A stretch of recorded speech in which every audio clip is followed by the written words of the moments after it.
Rev up your engine.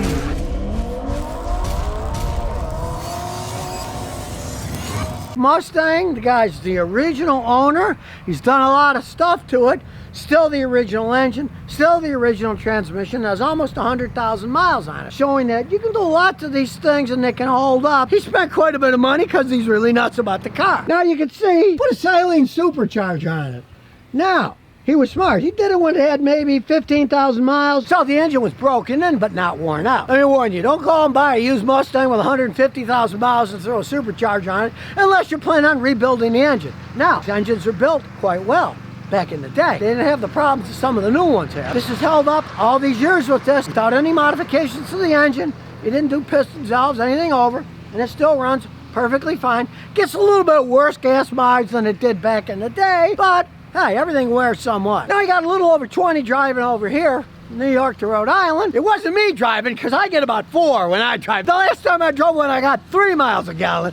So he's not driving it totally insane. And it is a rag top. He's got the original transmission. It still runs perfectly fine. You can see the seat's worn from all the years of going in it, but other than that. Now his old rims have drag radials, so when he takes it to the track, he bought these like 3 months after he bought the car, way back in 2005. So, see, they've held up quite well. Now, realize he is in New York State. So, do you think it's a rust bucket? Well, it isn't, because it's been garaged most of its life. Now, he just bought a new mid-engine Corvette, and that's now the garage baby, and this is becoming his everyday driver. So let's hope he rinses the heck out of it when he drives it in New York with all that salt, or it's going to start eating the bottom out. And you can see it's solid as a rock because he's had it garaged all these years. Now, it's never been wrecked, and check it out. Look at that paint job. It's still phenomenal. So truthfully, they don't make them like they used to. I don't see the paint lasting as long as it used to. Back in the day, they used to make cars right. They didn't paint them with water-based paints like they do today. And the water-based paints, they always fade. Let's listen to this thing. Well, I really like this song because not only do you get the V8, you get the warning of the supercharger too. Doesn't leak oil. And believe it or not, almost 100,000 miles. This is only a second pair of tires that he's put on. He certainly doesn't drive as fast as I would. I'd probably be through 8 pairs of tires by that. Still got the original rag top on it. Still got airbags for safety. I'd probably put some kind of roll bar on it. I don't want my head getting squashed. He's got a Sony change out stereo so he could modernize the thing.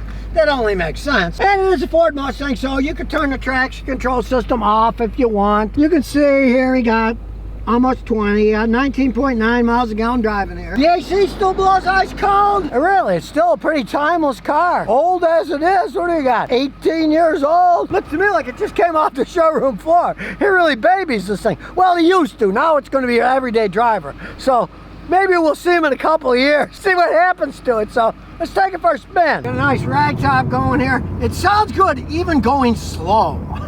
I don't want the neighbors mad, so we'll get going fast when we get back to the road up there. It's an old style one. It's got a solid rear end, and so it's got the solid rear end handling. Now the newer ones, of course, have independent suspension, but they don't handle the same. There's a big battle between the Mustang guys. It's not a real Mustang unless it has a solid rear end. Well, this has a solid rear end on it, and he put an aluminum drive shaft to save some weight. So here we go. We're headed to the open road. We're going to take off, and then once we get going about 30, we're going to floor it. Here we go. Whoa! Woo! Yeah, no, this thing's almost as much fun as that Shelby Cobra I had. Makes a better sound, too. Of course, you won't be getting 19 miles a gallon driving it like that, but what the heck. Now, he's older, so it only costs him $300 a year to insure it. Don't try this if you're 18 years old. He's having so much fun, he didn't want to get rid of this thing, and I don't blame him. And see, the advantage of the supercharger is, you saw it went like stink when I punched it going 30. Well, guess what? If you don't punch it, the supercharger doesn't use up all the gasoline. So you can go fast when you want, and get decent gas mileage when you're just cruising along. Look at it, you just step out of that. Now, he did put on shorty mufflers and a racing cat, so it does sound a lot better than the stock one did. And the guy's taking care of it. Still looks like new. Doesn't burn any oil. He wanted more speed. He put a supercharger. A lot of guys will do superchargers. Turbochargers are a bigger pain in the butt to put on. It's going to cost you more money. Parts are going to wear out faster. This is on the intake. You get a good one, it can last forever. You can even set them up electronically if you want, so they'll only come on when you flip a switch. Hey, 19 miles a gallon, doesn't burn oil. AC still blows cold. I tell you truthfully, they don't make Mustangs like they used to. He said he's never going to get rid of this thing, and I don't blame him. Insurance costs some peanuts, still looks beautiful, nice convertible, rag top, and he's babying his vet now that he just bought, but hey, I like this better. It's lower tech, too. There's less things to go wrong. Hardly anything's gone wrong on the thing. And here's some bonus questions and answers. Michael Jensen says, Scott, is there value in high mileage synthetic oils for an engine over 100,000 miles? You know, that's a real debatable question.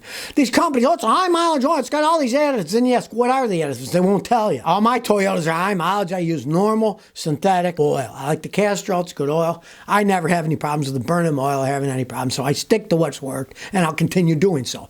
I don't use high mileage oils. Now, let's say you got a junker Chrysler that's burning oil, leaking oil. Oh, what the heck, maybe try it out. If you see it burns less oil, leaks less oil, go ahead and stick to it. But from my experience, a lot of it's just marketing crap that really doesn't do all that much. And I've seen other people test them. They'd find there's such a smidgen of difference between them that, oh, well, there's a tiny bit less wear with this high mileage than with the normal. You know, and then these guys, they'll take the oil out, they'll send it to an oil analysis company, do a real serious analysis of it. Even they say, well, you know, maybe a little bit here. I don't think it's worth the money. Clint Forrest says, Scotty, does bird poop deteriorate paint like pine needles do? Even worse.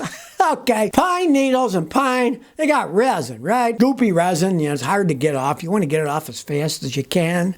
You know, that's why what I do is I got that waterless car cleaner sprayed. I put it in the trunk of the car with the blue towels I like. And when I see bird poop and needles and stuff and sap from trees, I immediately clean it up because I don't want it baked on. Realize bird poop is the worst because birds don't have teeth, right? We have teeth. We chew things, right? And that's how we digest food. Birds don't have teeth. They just swallow crap. Their stomachs are extremely acidic, so their poop is extremely acidic. It will eat right through, down to the bare metal if you leave it alone. So always have a little can of that waterless cleaner for cleaning your cars. It works phenomenal. There's a bunch of companies that make it, and they all seem to work about the same. Leave it in the trunk like I do, and then you can spray and clean it off because a paint job is really expensive. Why ruin a nice looking car because you're too lazy to take acidic bird poop off? YouTube says, how many miles do 2014 Ford Escapes generally last? I got one with 160,000 miles. Should I junk it?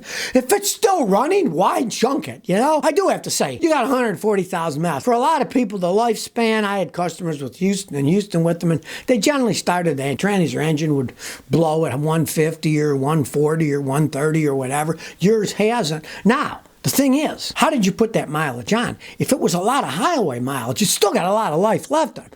If it was 140,000 miles of stop and go city traffic, it's probably on its way out. But if it's that kind of mileage on a highway mileage is only like 10, 15% of the wear as stop and go city. So it could still have tons of life left in it. Christine LaValle says, my AC is cold. Then it goes warm if I drive a long time.